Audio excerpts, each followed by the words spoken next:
You're listening to Growing Hope Conversations, the podcast from Growing Hope, a charity offering free therapy for children and young people with additional needs and support for their families. Join our host Bambi French as she welcomes guests who've been there, sharing real stories, honest struggles, and how churches can truly make a difference.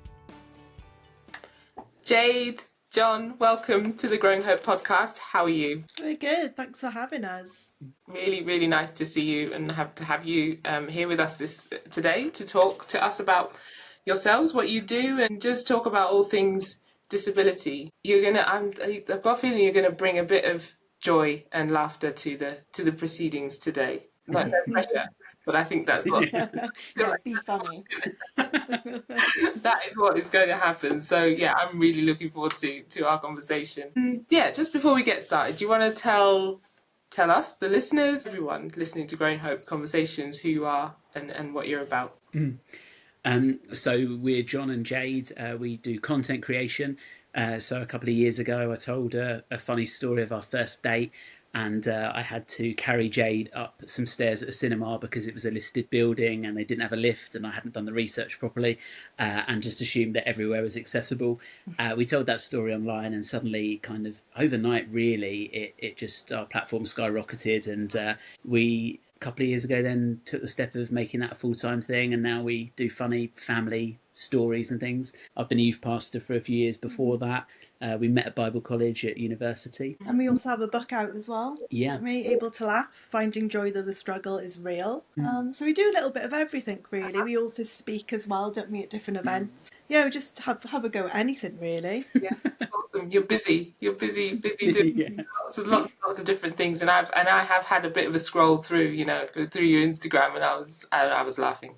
The kid, just their family life is just, it's very real. It's very real. So tell us about your kind of, I guess, your family and what role disability kind of plays in your life as it stands today. Yeah, so we have two children. We have a 9-year-old and a 6-year-old, and we are an interabled couple. Although not really, because we both do have, I guess yours would be a disability as well. Yeah. So I'm a paraplegic, so I'm a full-time wheelchair user.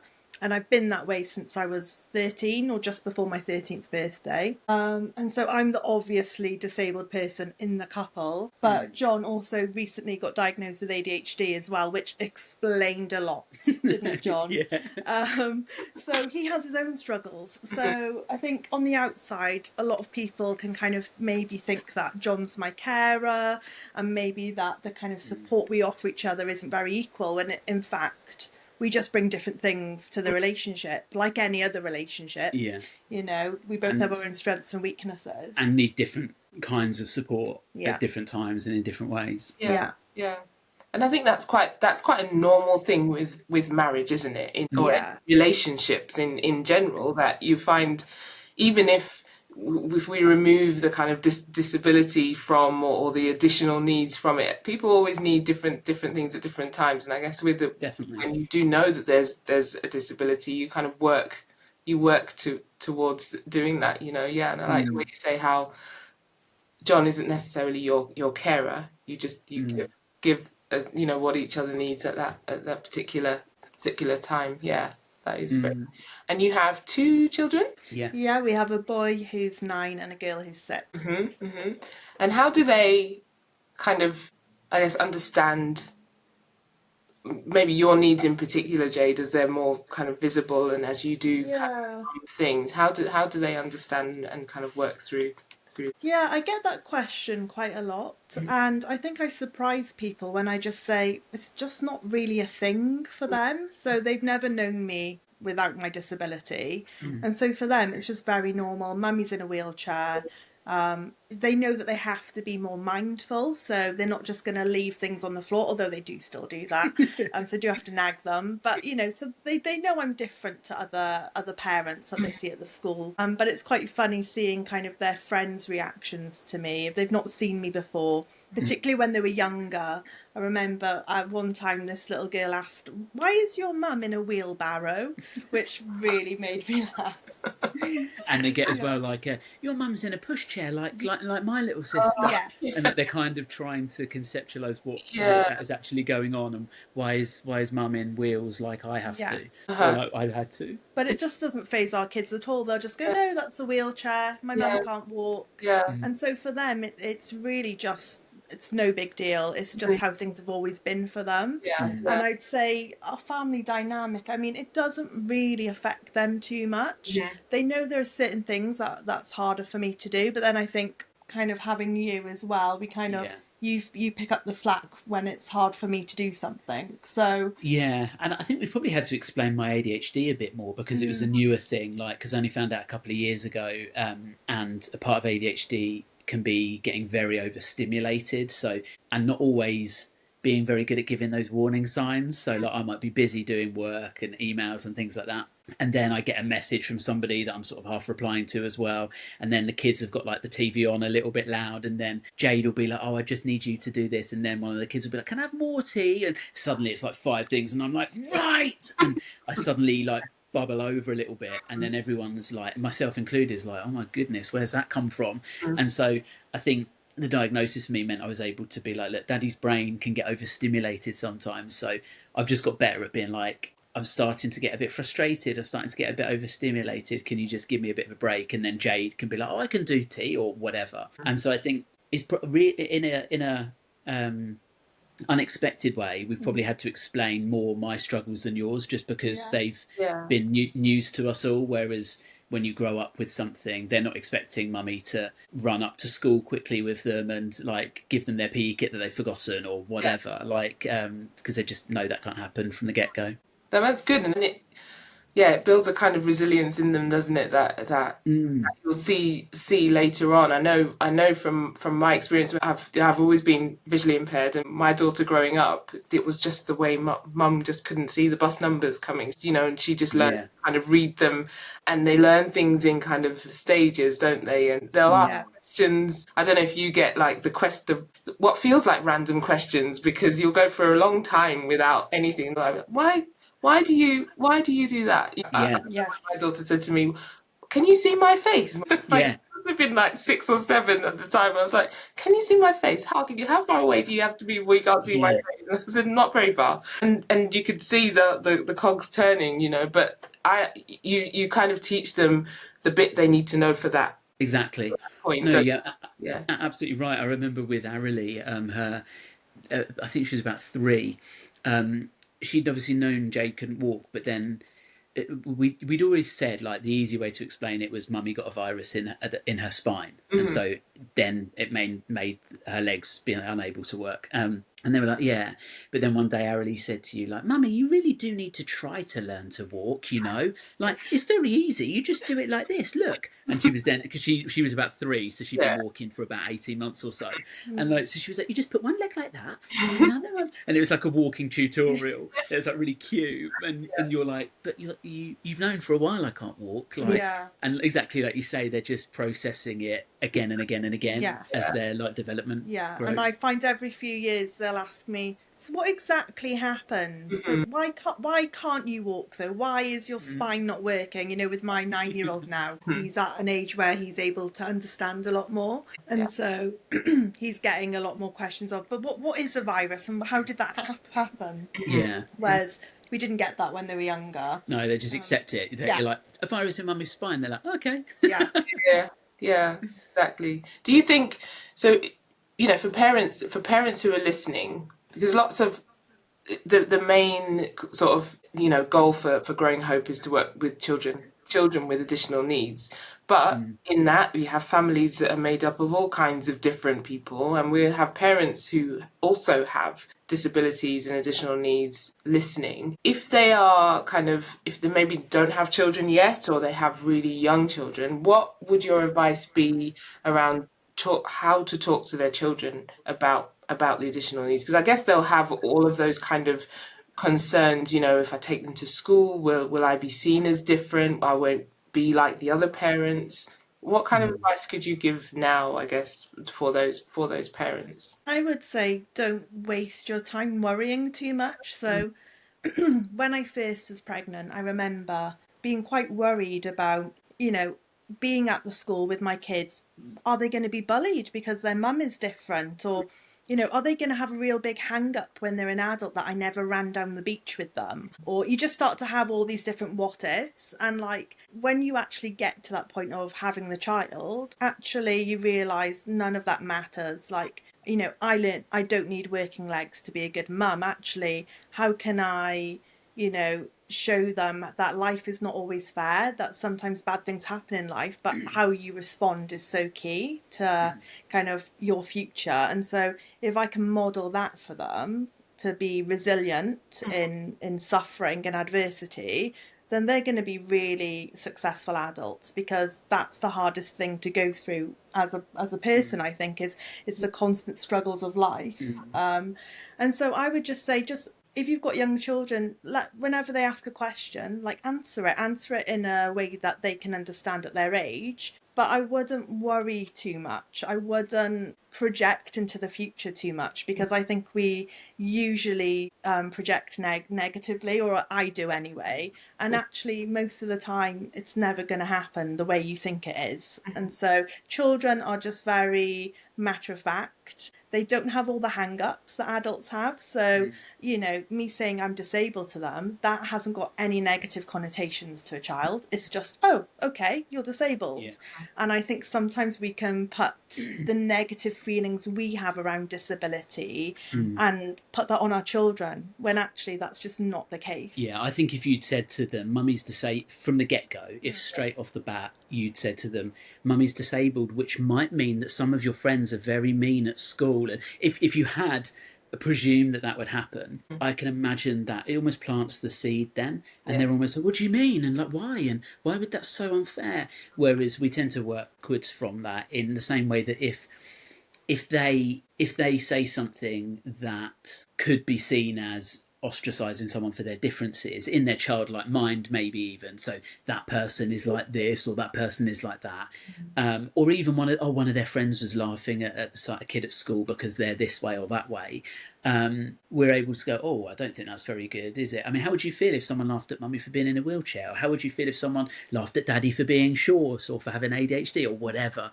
And being able to say those things, I think, can be quite helpful for them, and then you're not, like you say, you're just not planting the seed, because they don't have those hang-ups. They will talk, in the same way they'll talk about all kinds of differences. I remember our little boy coming out of school when he was about 3, and he was like, did you know there's another Elijah at school? And I was like, oh yeah. And he said, I'm the white Elijah, he's the black Elijah. I was like, oh, that's cool and stuff. But there's nothing there other than they're just different. It could have been the same as him going, I'm the blonde Elijah and he's the redhead Elijah, or whatever. There was no connotations there of anything other than just, it was a description. I think sometimes we can be like, oh, we don't need to mention like the differences and things. And for kids, it's like, well, I think we need to teach kids that differences aren't a problem, but we'd also need to teach them it's okay to notice them, because if they're not seeing them as a problem, you telling them they shouldn't even notice them almost makes them a problem when they're not. Yeah, exactly. Yeah, and to be able to celebrate those differences as well. Then exactly. That won't happen either. Yeah, that's really, really great advice. Tell us about your book, Able to Laugh. I like that title. Well, thank you. You're quite good at explaining it to people. I'll let you do it. Sure. I mean, it's probably predominantly Jade's story, but the reason she probably handed to me is that for years I was telling her, like, you've got to write your story. Like, when we met at Bible college, we didn't date for about 2 years until I'd left, and so even when we were just friends, I was like, you're like, when I remember her telling me a bit of her story, and me being just like, wow, like, it's amazing how well-rounded you are, despite having only been through that like 8 or 9 years ago. Like, and I remember myself and lots of friends saying to her, like, your story is really interesting, but I think because she was so close to it, like, it's just her life. I don't think it was. I think it was just when you're used to something, you don't expect other people maybe to be blessed by it or benefit from it and things. She was just like, well, why would anyone care about reading that? It's just, I mean, I guess it's a bit interesting, but it's not a whole book. And we basically, when we started doing social media and people became aware of our family life and dynamic and things, we just got so many questions like, why is your wife in a wheelchair? Will she ever walk again? Was she disabled when you met? Hang on, how have you had kids if she's got physical disability? Some of them were a little bit almost intrusive and things. I was like, do you need a diagram? Or like, and some of them, I think also, I always try to be mostly like kind with it, because there's such a spectrum of people who might ask you those things. Like it could be a 13-year-old child who's just curious about, I've just done biology at school, or I've just had the sex talk and I'm really confused now. Or it could be a very nosy middle-aged man who definitely doesn't need the answer, for instance, and stuff. And so we were always like, every now and then I'd do jokey responses, where people would say like, why is your wife in a wheelchair? And I'd just say, because she can't walk, and just leave it at that. And people would be like, no, but why can't she walk? And I'd be like, because she's paralysed. And I'd be like, no, but why is she paralysed? And we just keep going with it as a kind of silly way of answering it. Because I think after a while you can get quite not tired of answering the same questions, but people don't realise how often you get asked them. So no sooner had we, every now and then we would do a video where we'd explain exactly what happened to Jade, but no sooner had we done that, then we'd do a video a couple of days later and there'd be exactly the same questions on those videos as well. And so I said to, like, we were chatting about it and saying, I think it'd be really good to write a book about it, where people who are genuinely like really inquisitive, because also some of it is, it's quite a long story with a lot of these things, like and so basically each of the chapter is a different question we were asked on TikTok, where we then use that as a way of bringing out the story of Jade's life. So it starts off with talking about everything that happened when she became disabled, and then what it was like going back to school as a disabled teenager, and then what it was like dating and kind of going through that whole thing. Sorry, it's just our little girl. That's all right. That's fine. But, I mean, you can pick up if you So basically, the book is kind of split between all these questions we get asked around my disability, and so it goes from me being disabled to kind of what's it like to parent with a disability. And there's one on suffering. So a lot of people, when they find out we're Christians, kind of are like, oh wow, okay, that's interesting, because how do you kind of reconcile, an all-powerful God, and he's allowed you to go through this and he hasn't healed you. So we have a whole chapter on that. And so basically, probably I think there's about 10 to 12 chapters of all the questions we get asked regularly, and we've tried to answer them with humour, but also with as much honesty as we can. And so it's hopefully will give people a lot of laughs, but also we hope that we can convey kind of like the kind of foundation of my story is my faith, really, and how that has really affected how I've been able to kind of live with a disability so positively and confidently. Yeah. And I always think it's really interesting how when I speak to people, and I get to speak to a lot of people. I am very blessed in that way. I get to speak to lots of people who have written their story, and it's a book, or they are telling their story in some way, whether it is through writing or through song or through art or whatever it is they do. But there's still so many people who have been through or are going through difficulty or struggle who aren't doing that. And I'm not saying everybody needs to be an author or write or things like that, but I think there's something really powerful in that, everybody valuing their story. Like you were saying, Jade, well, it's just my story, but actually even if just one person is blessed by what you have to say, then you've done something. And I always remember someone saying that you telling your story is so important because it's tied to somebody else's freedom, and it only needs to be one other person, doesn't it, that you bring along because you've written down what you've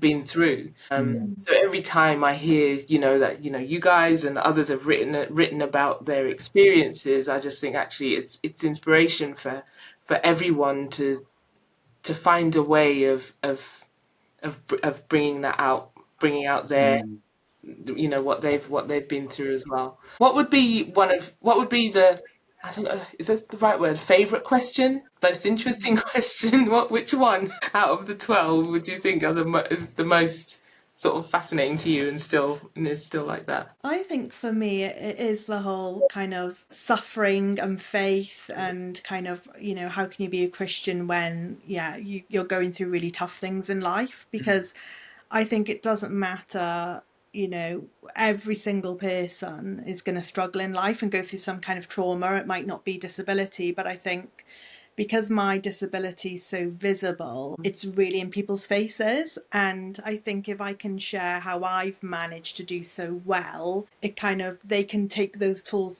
themselves, and hopefully they can benefit from it. And no matter what they end up facing, they can also realize that you can have faith and believe in a really good God even when bad things happen.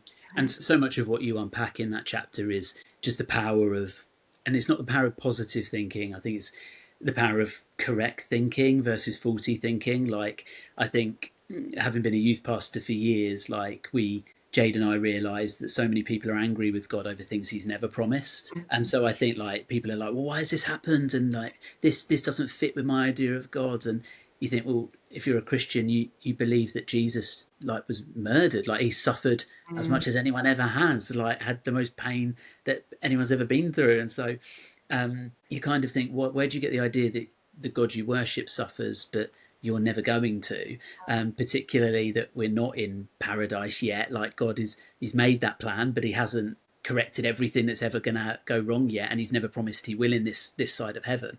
And so I think, like, being able to unpack that a little bit for people, I think, is really important, because I think what we believe really shapes the way we live, whatever that is, whether that's Christian or not, and things, but it still really shapes how we live. And yeah, I think you do a really good job of explaining that. And I think you taught me a lot about that when we were first dating as well, in terms of even just me unpacking things. Like, you weren't my counsellor or anything, but like, just unpacking things from, like, childhood even, or just things that you think, oh, I didn't think the world would be this way. I didn't think my life would go like this.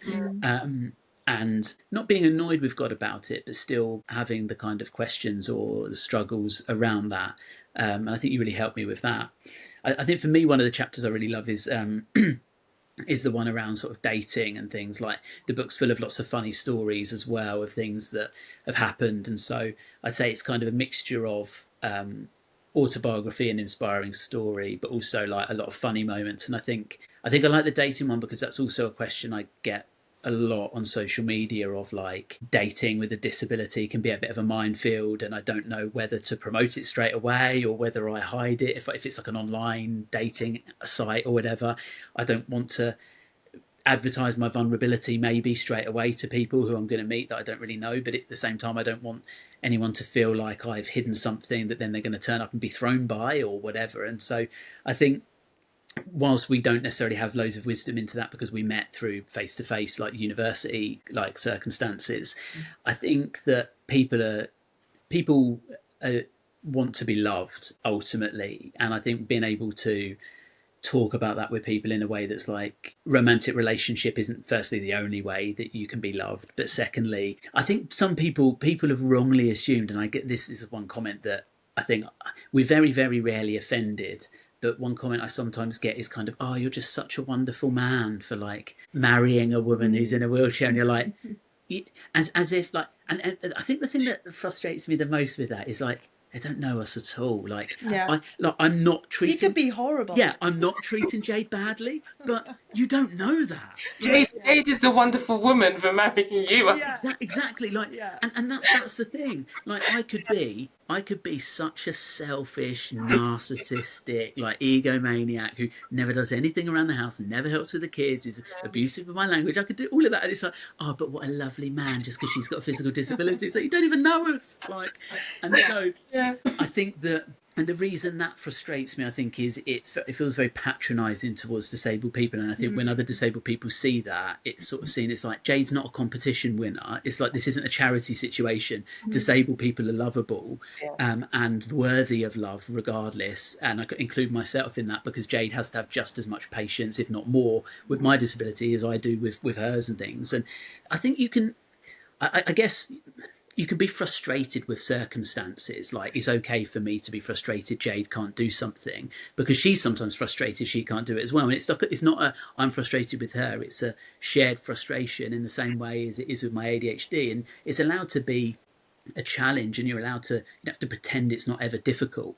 But I think when you I think there are a lot of people, and I get quite a lot of comments from people, also in relationships as well, disabled people, saying, I really feel like a burden. Like, I do sometimes still feel like a burden. I know my partner loves me, and he's told me, or she's told me a million times, I'm not, and like, it's a blessing to be with me and things, but I can never really, or it's been so hard to long term shake the feeling that I'm a burden. And I think like that's why I think it's so important for us to be able to talk about all the things that disabled people are able to bring to a situation. Like Jade said earlier, not having working legs doesn't mean she can't be a great mum or a great wife. She supports me in loads of other ways, and things. And like, it's hard to think of anything I wanted in a wife that Jade can't still do. I didn't want to go out for a jog with my wife anyway, and stuff like I didn't You want wanted to. a reason not to jog. Yeah, I and wanted I'm your reason. exactly. I wanted a reason to just chill out and do cinema dates, and now that's a necessity. Like, what do people think we were going to be doing? Like hopscotch competitions and things. Like, there's so many things that, like, it doesn't really change very much. And I know everyone's disability is different, and I know there are circumstances where maybe it does change more. And could everyone marry someone in a wheelchair? No, maybe not. Maybe there are some people who really do want to do the active action stuff with their families, and things that maybe some people with disabilities couldn't do, and that's okay as well. But I think it surprises me how many people have prejudice ideas, but just pre-thought ideas about what it will be like, when actually, for me, with date, I never knew I'd marry Jade. I just thought, well, I find her really attractive. I find her really fun. I really love hanging out with her. Like, let's at least see if through dating I know. I love that you used to say you kind of you came at our relationship the same way you came at every other relationship before you were with me, and it was, okay, let's see how hard this is going to be. Because that's the truth. That's every relationship is hard. I dated a couple of girls before Jade, both of them able-bodied, but like, that is still hard at times. Like, no relationship is easy. And I think that's some of the issue is people. You see it through Love Island or Married at First Sight, and a lot of these shows where it's like, we've been together like 2 weeks now, and the butterflies have gone, and maybe they're not the one, and you're like, yeah, the butterflies will go. Like, if you want to be married into your old age, like, 70-year-olds aren't like, oh, I still feel sick before I meet them because I'm so nervous. Like, whenever we go for coffee, like, it just becomes normal, and that's okay. The novelty wears off, but something deeper and more beautiful replaces it. Absolutely. Yeah, I understand everything you said. 23 years married, I totally get the butterflies have gone. Like, there are no butterflies. It's just like, nervous about him coming home and leaving his shoes lying all over the place. That's where my butterflies are now. But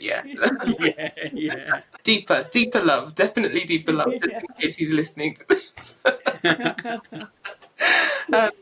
The topic of faith and healing, you know, if you listen to like other episodes of this podcast, I touch on it quite a lot. But it's a massive thing in the church, isn't it? It's a huge big thing for Christians who find themselves in a situation where disability, you know, happens through whatever reason, through an accident, or, you know, there's a diagnosis that comes later on, even, you know, at the point of pregnancy and birth and all of those sorts. It's life, isn't it? It can happen at any point. And because we're taught as Christians that, you know, Jesus heals. He heals, and, you know, there is healing. I feel like there are a lot of sort of barriers for people coming to faith or remaining in their faith because they don't see that for themselves, or they don't experience that for themselves. The things that people are going through are difficult, really difficult stuff that people are going through with needs. How do you kind of, you know, support people with that?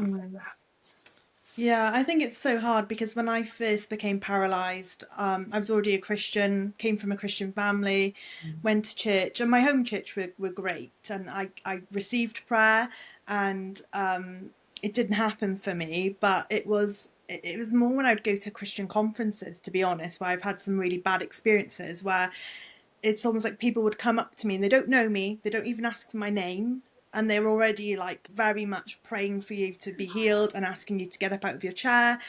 And there can be a lot of like, I guess, feelings of rejection and shame that can come from that kind of scenario, because I feel like I've been there before where I've been prayed for by strangers, and I felt a pressure to be healed. I'm like, come on, God, I don't want to let them down. Can I be healed so they can be happy? Which is a really warped way of looking at the whole thing. And I know it comes from a good place most of the time. But I think it's a very weird view we have on healing, because I guess when people expect healing from God, it's because we expect wholeness, don't we, ultimately? And we don't experience wholeness in this life completely. It's the same as, me having a physical disability really isn't any different to kind of the relational struggles that people have in their lives. People get divorced and people suffer all sorts of stuff relationally, and we don't expect relational perfection now. We expect it in heaven, but we don't expect it now. And sometimes we feel glimpses of that when you're in a Christian marriage. I feel like you do feel there are moments where you're like, wow, this is great being married to you. I've got a perfect husband. But we know that there's loads of times where you're like, oh my goodness, like, have I got another 30 years, 40 years with this person? Like, how am I going to get there, And it's like, so we accept in our life that there is imperfection, that we don't, have wholeness. But it's weird that the church then, in certain churches, and there's certain kind of ideologies and theologies around healing, and people expect that they should just pray for you, you should be healed, and that if you're not healed, that's because you don't have faith, or because it's something wrong's going on, like you're something fishy's going on here, why haven't you been healed? And it's just really odd to me. And I think I remember saying to someone when I was younger, I would be reading my Bible, and Jesus often, before he heals somebody, I remember one situation, it was he was going to heal a blind man. I remember the blind man comes to him and he says, what can I do for you? And I remember as a child being like, duh, Jesus, what do you think he wants? Like, is he being like funny? Is he being...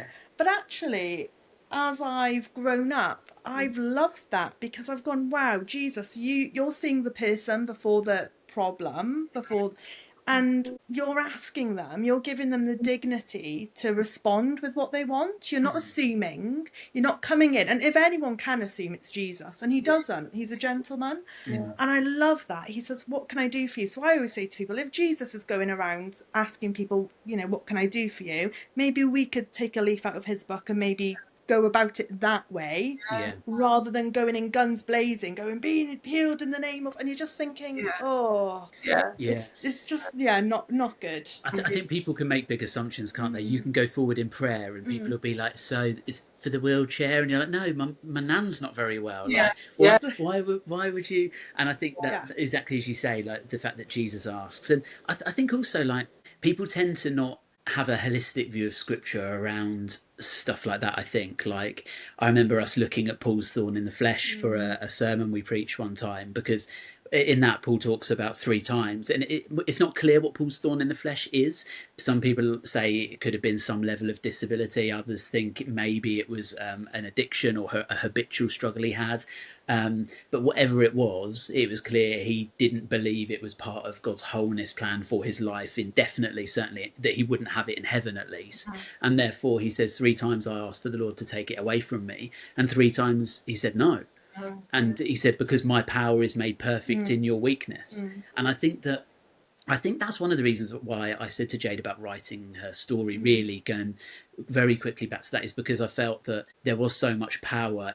There was so much confidence in God that Jade had, that it made her more powerful than a lot of people who didn't have that confidence in God. And I think a lot of that confidence came through whenever we go through tough times, whatever that looks like, whether that's a long-term disability or a short-term illness, or just we're struggling with our mental health, or we've lost someone close to us, or we've been made redundant, or whatever the thing is. I think those are often the times that you can go one of two ways. Sometimes they're the ones we feel most alone, maybe. But I think for many of us as Christians, there's sometimes the times where you feel closest to God, or you at least know you feel the need to lean on him and rely on him more, because you come to the end of yourself and you know, I just can't do this by myself. And I think that's what Paul's talking about there. And so I think that you've spoken in the past as well about having incredible emotional healing, like you've never had depression or needed medication for things that you've been through emotionally. And so firstly, healing isn't just physical. I think God's given me a lot of peace around my situation, and kind of understanding that pain's part of the plan. Like, you know, if you read your Bible, it is just full of people going through really traumatic situations. I mean, far worse than what I've been through. And you just think the only difference is that God is with them. He promises us that he will be with us always. And there's a lot of confidence you can take from that, because it's knowing that no matter what you go through in life, like the person who created everything is with you.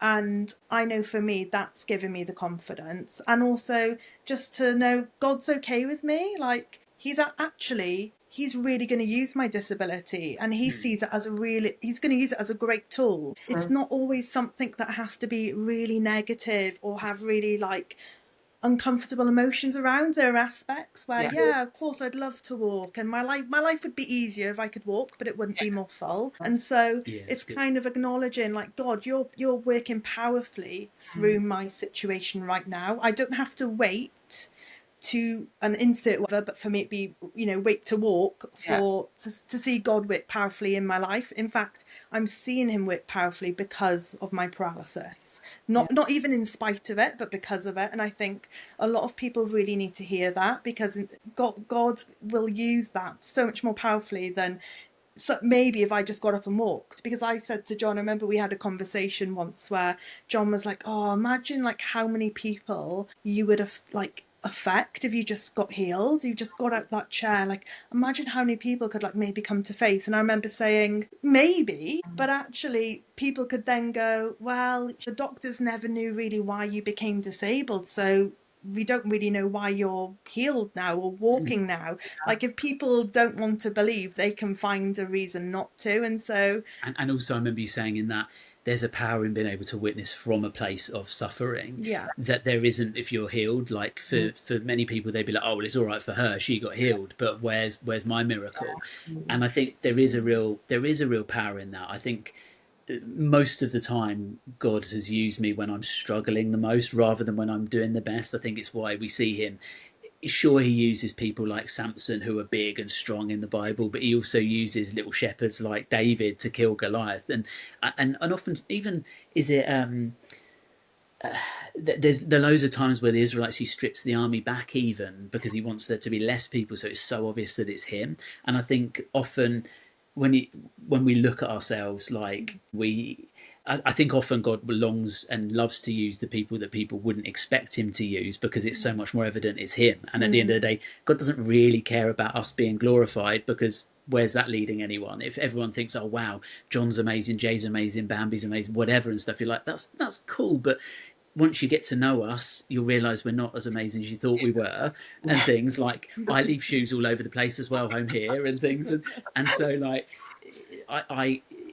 fine, it's great if I can encourage you a bit, but ultimately we're trying to encourage people towards God who can actually help. It's like his power is made perfect in our weakness, isn't it? Awesome. I mean, all the things that I've been trying to say for years, but you guys have said it like totally succinctly, you know, when you're in it's like I never saw the healing, the full healing of my sight in that way, you know, and was prayed for, told to eat more carrots. I've been told to, you know, all kinds of things, and you just like, but then I see the people that I've been able to impact because I haven't been healed in that way, but actually been able to speak more powerfully and encourage more people because of that. So yeah, absolutely.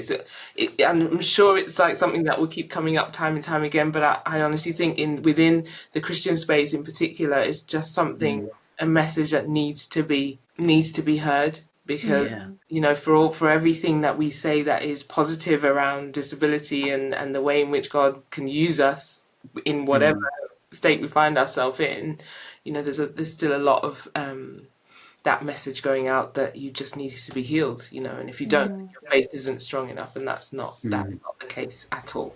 Yeah. So thank you for sharing that. It gives you that space and the tools and the support to really come to terms with things in your own way, individually, and the resilience, the tools to carry on. That's how one parent described when dreams change. Could you help others feel the same? Join Growing Hope as a course facilitator and support parents of children with additional needs. You don't need to be an expert, just someone who cares. It doesn't take loads of time, but it's a brilliant resource that really changes lives.